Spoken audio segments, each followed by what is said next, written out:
우리 좌우 옆에 있는 분들과 인사 나누겠습니다. 사랑합니다. 축복합니다.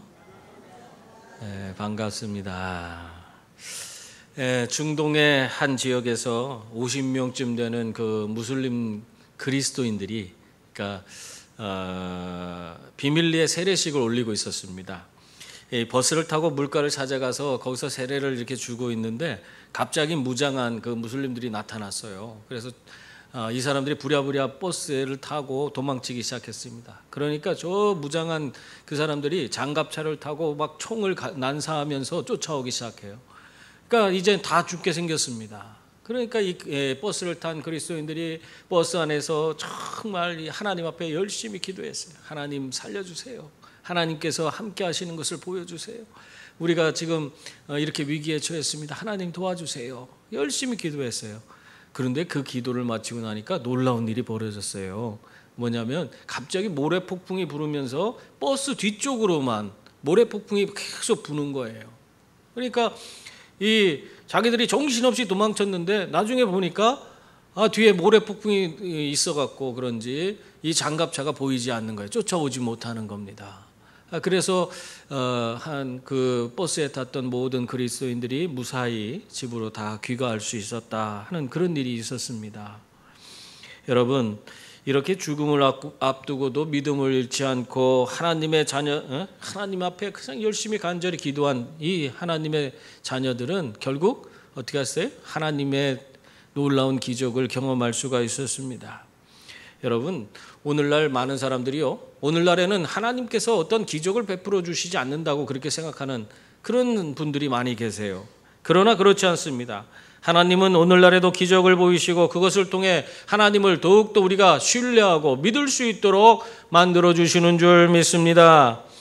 모래폭풍을 경험한 사람들은 그 이후로 어떻게 됐겠습니까? 이 사람들은 앞으로 자기에게 주어진 어떠한 상황과 환경 가운데서도 두려움을 갖지 않을 거예요. 하나님께서 자기들을 지켜주신 걸 실제적으로 자기 눈으로 목도했기 때문에 그들은 두려움 없이 세상을 향해서 나아가고 그 속에서 믿음으로 도전해 나가는 그런 분들이 될 줄 믿습니다. 그런데 오늘 말씀에 보면은 이 하나님의 놀라운 기적을 경험하고도 예수님이 베풀어 주신 그런 놀라운 일들을 많은 사람들이 지켜봤음에도 불구하고 믿음의 자리에 나오지 않는 그런 사람들이 있었습니다. 37절 말씀 보세요. 거기 보면 이렇게 많은 표적을 그들 앞에서 행하셨으나 그를 믿지 아니하니 그렇게 말씀하고 있습니다. 예수님이 베풀어 주신 그 기적을 보고도 예수님을 믿지 않는 자들이 많이 있었다는 그 얘기를 하고 있는 것입니다. 여러분, 예수님께서 어떠한 기적을 그들에게 베풀어 주셨습니까? 눈먼 맹인을 고쳐주셔서 눈을 뜨게 하여 주셨고 38년 된 병자를 고쳐서 자기가 38년 동안 누워있던 그 자리를 들고 가게 하셨습니다. 뿐만 아니라 오병이어의 기적을 베풀어 주시고 무리를 걸으시는 기적도 베풀어 주시고 또 죽은 나사로 사흘이 돼서 이미 썩은 내가 나는 그런 나사로를 그 죽음 가운데서 건져내셨어요. 그래 이 죽은 자를 살려내는 기적까지 이렇게 보여주셨던 것입니다. 여러분, 이러한 일들을 직접 내가 하나라도 경험을 하고 그걸 지켜봤다면 어떻게 하겠어요? 우리는 믿음이 없던 자라고 할지라도 믿음의 자리에 나아갈 수 있을 겁니다. 그런 기적을 경험했는데 얼마든지 내가 믿겠습니다 하지 않겠어요? 그런데 오늘 말씀해 보니까 그렇지 않더라고요. 예수님의 기적을 직접 보았는데도 믿지 않는 사람들이 있었다는 것입니다. 그 엄청난 기적 앞에서도 믿음이 생기지 않는 것이에요. 그래서 여러분, 우리가 예수님을 믿는다는 것 이 자체가 기적이고 은혜인 줄 믿습니다. 아무나 믿어지는 게 아니에요. 이 믿어지는 게 은혜입니다. 1950년대에 있었던 일인데요. 클로퍼 박사라는 분이 클로비오젠이라고 하는 항암제를 개발했습니다. 그런데 이 약은 암에 잘 듣는 약이라고 사람들에게 아주 전국적으로 관심을 갖고 그렇게 지켜봤는데 사실은 효과가 별로 없는 그런 항암제였어요. 이 클로퍼 박사의 그 환자 가운데 비행사가 있었는데 이 비행사는 악성 임파종에 걸려 있었습니다. 그래서 호흡곤란이 오고 또 산소 마스크를 쓰지 않으면 숨을 제대로 쉴 수가 없는 거예요. 호흡곤란이 와서. 그리고 가슴에 물이 차서 항상 2일이나 3일 지나면은 물을 빼야만 하는 그런 정말 절망적인 그런 상황에서 살고 있었습니다. 이 환자가 이 클로퍼 박사에게 부탁을 해요. 내게 제발 그 클로비오젠이라는 그 항암제를 놔주세요. 내가 그걸 맞으면 나을 것 같습니다. 그냥 간절히 그 항암제를 맞겠다고 그렇게 부탁을 하는 거예요. 그래서 정말 이 환자의 간청대로 이 클로퍼 박사가 이 항암제를 투여했습니다. 그러니까 놀라운 반응이 일어나요. 이 사람이 이제까지 그 큰 종양의 크기가 컸었는데 그것이 점점 줄어들고 그 복수가 차고 이 가슴에 물이 차서 그 숨도 제대로 못 쉬었는데 그것도 점점 다 사라지고 물도 차지 않는 거예요. 그래서 마침내 그 얼마 지나지 않아서 이 환자는요 비행사로서 정상적인 생활을 할 수 있을 정도가 되었다고 합니다. 근데 이 클레오비젠의 약효를 부정하는 보고서가 FDA에서 나온 거예요. 그걸 듣는 순간 이 환자가 그 다음부터는 또 나빠지기 시작하는 거예요. 이 클로비젠이 이게 클레비오젠이 이게 효과가 없다 하는 것이 나오니까 이 환자가 그 말을 듣는 순간 그 다음부터 나빠지기 시작하는 거예요. 그래서 이 클로퍼 박사가 생각할 때에 이 사람은 뭔가 좀 다른 특수한 상황이구나. 이 플라시보 효과가 아주 두드러지게 나타나는 그런 사람이구나 하는 것을 깨닫고 그 플라시보 효과를 사용하기로 작정을 했습니다. 그래서 이제는 증류수를 갖다가 거기 그에게 주사하면서 이 증류수를 그러니까 증류수라고 얘기하지 않고 이거는 클레비오젠보다 2배나 강력한 항암제라고. 이거 맞으면 당신은 금방 나을 거라고 그렇게 얘기를 해줬어요. 그랬더니 정말 놀라운 일이 벌어졌어요. 이 환자의 증상이 막 급격히 좋아지는 거예요.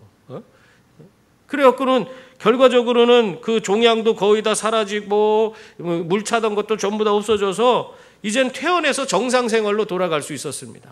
그리고 자기가 이제 정상적으로 그렇게 생활하고 있었는데 참 어떻게 보면 우스운 일 아니에요? 증류수 아무런 암하고는 관계도 없는 그런 것인데 그것이 이렇게 놀라운 효과를 나타내고 있었던 겁니다.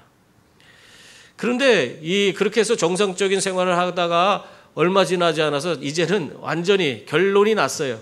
이 클레비오젠이라는 이 항암제가 효과가 없다라고 FDA에서 판결을 내렸어요. 그런데 그 얘기를 듣고는 수일이 지나서 이 사람이 시름시름 앓더니 그냥 죽어버렸다고 합니다. 여러분, 이 일은 사람의 믿음이 얼마나 큰 기적을 나타내 주는가 하는 것을 우리에게 보여주고 있는 말씀이에요. 성경에 이런 말씀이 나옵니다. 사람의 심령은 그의 병을 능히 이기려니와 심령이 상하면 그것을 누가 일으키겠느냐. 잠언서 18장 14절의 말씀입니다. 그러므로 여러분, 우리가 이 믿음을 갖고 있다는 사실이 얼마나 중요한 건지 몰라요. 그러므로 예수님 믿는 믿음 안에서 여러분 살아가시길 바랍니다. 사람이 단순하게 약의 효과를 믿어도 놀라운 효과가 나타나는데 실제적인 능력을 가지신 예수님을 우리가 믿고 산다면 우리의 삶에 얼마나 많은 그런 능력과 기적이 나타나겠습니까? 예수님을 온전히 믿고 예수님을 믿는 그 믿음 안에서 정말 하나님이 주시는 그 능력과 기적을 체험하고 살아가는 저와 여러분이 될 수 있기를 바랍니다. 그러나 아무나 예수님을 믿을 수 있는 게 아니에요. 믿는 게 중요한데 믿을 수 있는 게 아닙니다. 성경은 그것에 대해서 로마서 8장 29절에 보면은 하나님이 미리 하신 자들을 또한 그 아들의 형상을 본받게 하기 위하여 미리 정하셨으니 이는 그로 많은 형제 중에서 맏아들이 되게 하려 하심이니라. 그렇게 말씀하고 있습니다.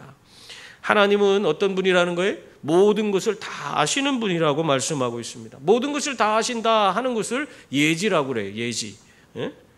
이렇게 모든 것을 다 아시는 하나님이 하나님의 아들의 형상을 본받게 하기 위해서 믿음으로 나오는 자들을 다 아시고 그들을 정하셨다는 거예요. 그들을 정하셨다는 건 예정했다는 거예요. 그 사람들을 예정했다 그렇게 말하고 있습니다. 다시 한번 이 로마서 8장 29절 제가 읽어볼 테니까요. 한번 잘 들어보시기 바랍니다. 하나님이 미리 아신 자들을 또한 그 아들의 형상을 본받게 하기 위하여 미리 정하셨으니 이는 그로 많은 형제 중에서 맏아들이 되게 하려 하심이니라. 이 말씀이 이해가 되십니까? 이렇게 하나님은 예지력을 가지고 누가 믿음의 자리로 나올지를 다 알고 계신 거예요. 그 믿음의 자리로 나오는 그 사람을 하나님께서 예정하셨다. 그 말씀을 하고 있는 것입니다.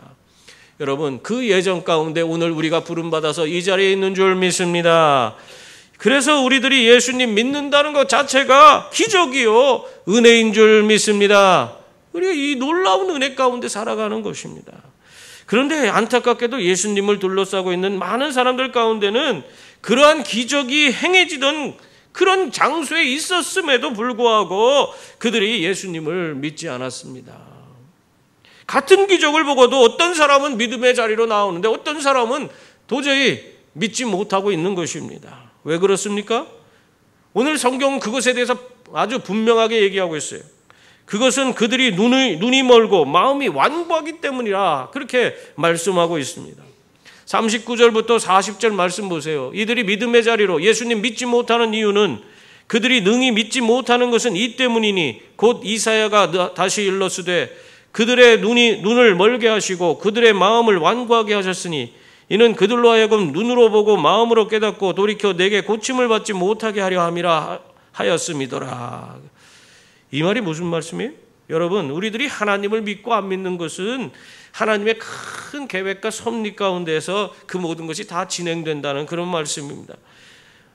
그랬더니 어떤 분이 그런 얘기를 해요.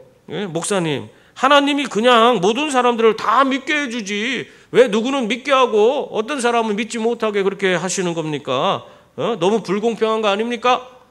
이렇게 저한테 얘기를 하더라고요. 그런데 여러분, 이렇게 질문하는 사람들은 대다수가 믿음이 어떻게 우리에게 주어지는지를 제대로 알지 못해서 그런 질문하는 거예요. 이런 얘기 믿지 않는 사람들 가운데서도 많이 합니다. 그리고 믿는 사람들 가운데서도 그런 얘기를 해요. 다 믿게 하지 왜 하나님 그럴 수 있는 능력이 있으면서 왜 안 하시냐. 근데 그렇지 않아요. 여러분, 모든 믿음이 어떻게 주어지는 것입니까? 여러분, 믿음은 어떻게 주어지는 거예요? 하나님이 여러분에게 끊임없이 찾아오셔서 우리를 만나주시고 또 뚜껑을 열어 보여주시듯이 자기 자신을 드러내어서 여러분 앞에서 보여주시는 거예요. 자기가 어떤 분인지를. 그래서 그거를 계시라고 그래요. 그렇게 계시해 주심으로 말미암아 우리가 어느 순간에 예수님을 믿고 하나님을 믿고 믿음의 자리로 나올 수 있도록 그렇게 만들어 주시는 겁니다. 만약 하나님이 이렇게 우리들에게 끊임없이 찾아오셔서 자신을 계시해 주시지 않으면 우리가 아무리 노력해도 우리는 하나님을 믿을 수가 없는 것입니다. 그 이유가 무엇이냐면 우리들이 이미 죄에 빠져 있기 때문에 그렇습니다. 여러분, 범죄한 인간은요, 시간이 지나면 지날수록 점점 개선되어서 아주 개과천선하고 훌륭한 사람이 됩니까? 범죄한 죄에 빠져 있는 인간은요, 시간이 지나면 지날수록 그가 아무것도 안 해도 그는 이 죄성을 지니고 있기 때문에 점점 더 죄악 가운데로 빠져들어가게 돼 있는 것입니다. 그래서 사람은요, 의지적으로 하나님을 바라보고 하나님께 나아가야만 하는 것입니다. 그래야 죄로부터 벗어나고 구원받을 수가 있는 것입니다. 이 하나님은 그걸 아시는 거예요. 하나님은 어떤 사람이 의지를 가지고 하나님께 나아오는지, 하나님을 찾고 있는지를 다 아시는 분이세요. 그걸 예지라고 했잖아요. 하나님이 그렇게 하나님을 찾는 자를 다 아시고 그에게 다가가셔서 끊임없이 자신을 드러내 보여주시는 거예요. 끊임없이 하나님 어떤 분인가를 알 수 있도록 자꾸 보여주시는 거예요. 하나님 찾는 자에게 그걸 보여주시는 거예요. 그래서 어느 순간 내가 하나님을 내 마음을 열고 받아들일 수 있도록, 내가 하나님께 의지적으로 나아가지 않으면 그 일이 벌어지지 않아요. 내가 하나님께 의지를 가지고 하나님을 찾으면 하나님이 나를 만나주시는 것입니다. 그래서 성경에서 너희가 하나님을 찾으면 만나리라 그 말씀하고 있는 거예요. 우리가 찾아야 돼. 의지적으로 하나님께 나아가야지 하나님께서 자기를 우리에게 계시해 주시는 거예요. 그 사람에게. 여러분, 이렇게 의지적으로 하나님을 찾는 자에게 하나님은 자신을 드러내 주시고 우리 그런 사람들에게 믿음을 주실 뿐만 아니라 구원과 영생과 천국을 허락해 주시는 줄 믿습니다. 6세기경 영국의 선교사 콜럼바가 12명의 기독교인들을 데리고 스코틀랜드를 복음화하기 위해서 스코틀랜드로 떠났습니다. 그 당시 스코틀랜드는 픽츠라고 하는 그런 원주민이 살았는데 아주 난폭한 원주민이었어요. 그래서 그곳에 오는 그 이방인들은 다 쳐서 죽였어요. 아주 잔인하게 죽였습니다. 그런데 그곳에 이 콜럼바 일행이 도착한 것이에요. 그때 이 콜럼바 일행이 그곳에 배를 타고 갔는데 도착하자마자 그 배를 육지로 올려놓고는 이 콜럼바가 뭘 지시했냐면 그 배 안에다가 돌을 갖다가 잔뜩 실어라 그렇게 명령을 내렸어요. 그러니까 사람들이 그 일을 하다가 갑자기 이상한 거예요. 뭐냐면 아니 픽츠족이 나타나서 자기들을 위협하면 배를 타고 빨리 도망가야 되는데 아니 배에다가 돌을 가득 실으면 이 위험이 찾아왔을 때에 어떻게 도망가냐. 그래서 그걸 가지고 콜럼바한테 그 얘기를 이야기했습니다. 그랬더니 콜럼바가 뭐라고 했냐면 지금부터 우리가 의지할 것은 이 배가 아닙니다. 이제부터 모든 것을 하나님을 바라보고 하나님을 믿는 믿음 안에서 하나님께 다 맡기고 우리는 나아가야 합니다. 그렇게 얘기했다는 것이에요. 이 콜럼바의 생각은 뭐예요? 픽츠족 왔다고 해서 두려워하고 픽츠족 때문에 도망가는 그런 것이 아니라 온전히 지금 이 주어진 모든 상황 가운데서 어떤 상황이 주어질지 모르지만 하나님을 바라보고 하나님을 믿는 그 믿음을 가지고 나아갈 때에 하나님께서 우리를 도와주실 것이다 하는 그 믿음을 갖고 있었던 것입니다. 정말로 이 콜럼바가 그렇게 이 스코틀랜드 가서 그렇게 사역을 진행했을 때에 하나님께서 실제적으로 이 콜럼바 일행을 통해서 이 스코틀랜드에 그 위대한 선교가 이루어질 수 있도록 만들어 주셨습니다.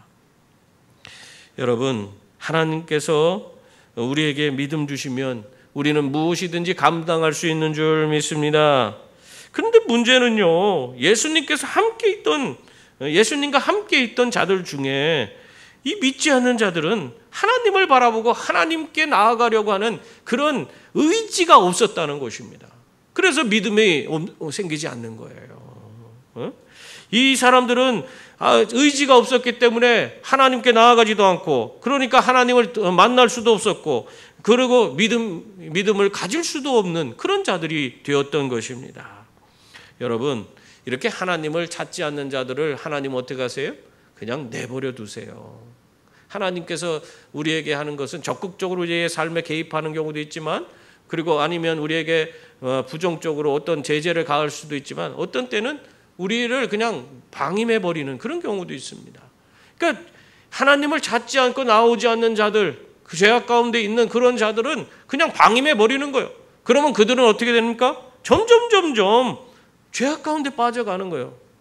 그래서 그들은 죄악 가운데 눈이 멀고 그 마음이 완고하여지는 것입니다. 그래서 믿음의 자리로 더 이상 나오지 못하는 그런 자들이 되는 것입니다. 여러분, 그러므로 여러분 어떻게 해야 돼요? 우리는 여러 가지 상황과 환경 가운데 살아갈 때에 더욱더 의지적으로 하나님께 나아가는 그런 분들이 다 될 수 있기를 바랍니다. 그래서 하나님을 만나시고 하나님 주시는 힘과 능력으로 우리는 세상을 이기는 그리스도인들이 다 될 수 있기를 바랍니다. 또한 예수님이 보여주신 그 기적을 보고도 믿지 못하는 이유는 뭐냐? 이들이 세상을 두려워했기 때문입니다. 사람의 눈을 두려워했어요. 오늘 42절 43절 말씀 보세요. 거기 보면 그러나 관리 중에도 그를 믿는 자가 많되 바리새인들 때문에 드러나게 말하지 못하니 이는 출교를 당할까 두려워함이라. 그들은 사람의 영광을 하나님의 영광보다 더 사랑하였더라. 아멘. 이 사람들이 아멘 할 게 아니네. 이건 이 사람들이 이런 행동을 보였기 때문에 하나님께 못 나갔다는 거예요. 이미 예수님의 다양한 활동과 그리고 예수님이 전해주신 말씀, 그뿐만 아니라 베풀어 주신 그 놀라운 기적을 다 경험했음에도 불구하고 이 유대 관원들은 그 예수님을 받아들이긴 받아들였지만 그거를 자신의 입으로 시인하고 살진 못했다는 것입니다. 왜 그렇습니까? 두려워서 그래요. 두려워서. 사람의 눈이 두려워서 그랬던 것입니다. 그러나 성경 로마서 10장 10절에 보면 이런 말씀이 있어요. 사람이 마음으로 믿어 의에 이르고 입으로 시인하여 구원에 이르느니라. 그렇게 말씀하고 있습니다. 여러분, 우리들이 세상 앞에서 예수님을 믿는다는 것을 드러낼 때에, 그때에 우리는 구원의 확신을 가지고 살아가게 되는 것입니다. 내가 지금 예수님을 믿는데 또 믿는데 세상 앞에서 또 나를 아는 사람들 앞에서 예수님을 믿는 것을 내가 드러내지 못하고 있다면 잘 생각해 보세요. 내가 정말 구원의 확신이 있는지. 자신의 스스로에게 한번 물어보시기 바랍니다. 만약 내가 아직 구원의 확신이 없다면 사람들 앞에서 내가 예수님 믿는다는 것을 입으로 시인하는 분들이 다 될 수 있기를 바랍니다. 그러면 분명 내 마음이 달라지고 나는 흔들림 없는 그런 신앙인이 될 수밖에 없습니다. 나는 흔들리지 않아요. 근데 시인하지 않아. 자기가 예수 믿는데도 드러내질 않아요. 직장에서도 아무도 몰라.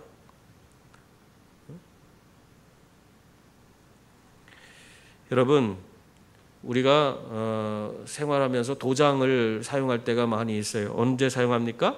요즘은 예전처럼 도장을 그렇게 많이 사용하진 않지만 그래도 중요한 일에는 꼭 도장을 사용하는 것을 볼 수 있습니다. 땅이나 집을 산다든지 건물을 사거나 또 세를 들어갈 때도 이 건물주나 세입자 모두 계약서를 쓰고 거기에다가 뭘 해요? 인감도장을 딱 찍어서 그 계약을 맺습니다. 왜 그렇게 합니까? 이것이 내 소유가 됐다는 것을 그것을 주장하기 위해서 그렇게 하는 거예요. 내 소유가 됐거나 내가 여기에 권리가 있다는 것을 주장하기 위해서 그렇게 행하는 것입니다. 여러분, 우리가 예수님을 믿는다고 입으로 시인하는 것도 마찬가지예요.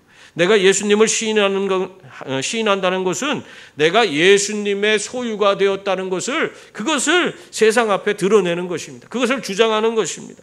이렇게 세상에 하나님의 소유가 된 것을 드러낼 때에 우리들은 더욱 하나님의 자녀다운 그런 삶을 살아갈 수가 있는 것입니다.